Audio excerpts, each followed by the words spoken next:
tumetembelea mradi huu wa uzalishaji wa umeme kwa kutumia teknolojia ya sola. Mapinduzi makubwa yaliyofanya kwenye sekta ya nishati ya kuweza kwa mara ya kwanza kupata megawati 50 kutokana na jua.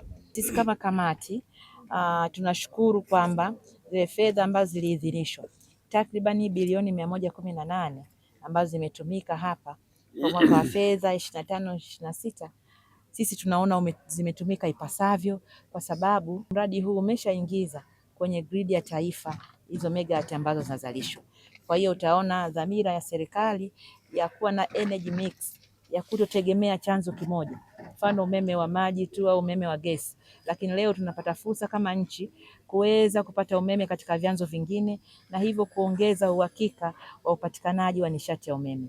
Kwa hiyo kama kamati tunaendelea kutoa wito serikali kuendelea kupambana kwa hiyo energy mix na ili kuweza kufikia lengo la megawati 8,000 ifikapo 2030. Mradi ambao una awamu mbili.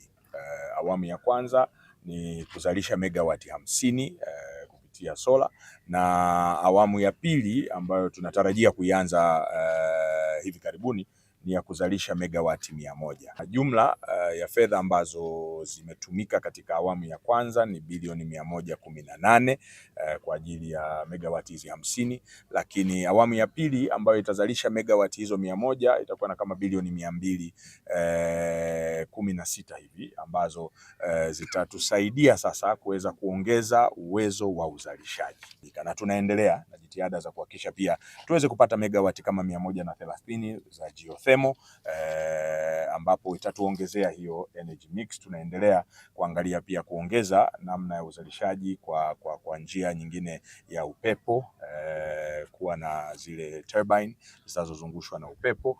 Hii yote ni kuhakikisha kwamba Mtanzania anapata umeme wa uhakika.